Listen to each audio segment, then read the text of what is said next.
So today's Blackheath nature diary is about Wheatears. And this morning, this is 2024, I had my first wheat here of the autumn. But there's somebody who works from Glendale, Ernie, who had one right over in St Germansfield a couple of weeks ago. So on my walk back across the heath, I saw one perched on this bench. Then it flew over to Marshall's bench, which is a relatively new one.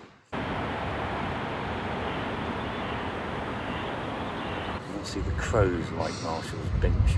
Now, they generally turn up on cloudy mornings, probably migrating from northern England, Scotland, or maybe even Scandinavia. And generally, they only stay for a day. But a couple of years ago, 2 years ago in fact, one stayed for nearly 2 months. So, if you've got a heathland near you or a park which is a little bit elevated, check out, especially in the autumn, because you might find yourself a wheatear.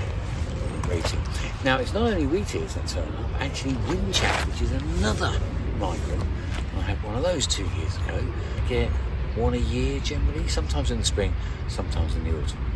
And I suspect, historically, wheatears and Whinchats used to nest on Blackheath and the Stonechats, which often turn up here at Whitefields Mound, but also over at Family Pits.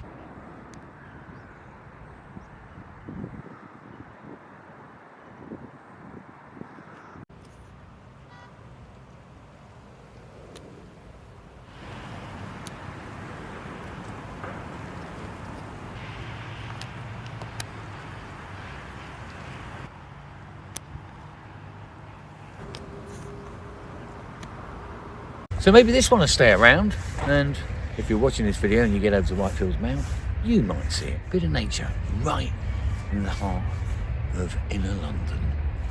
And that ends today's Blackheath Nature Diary.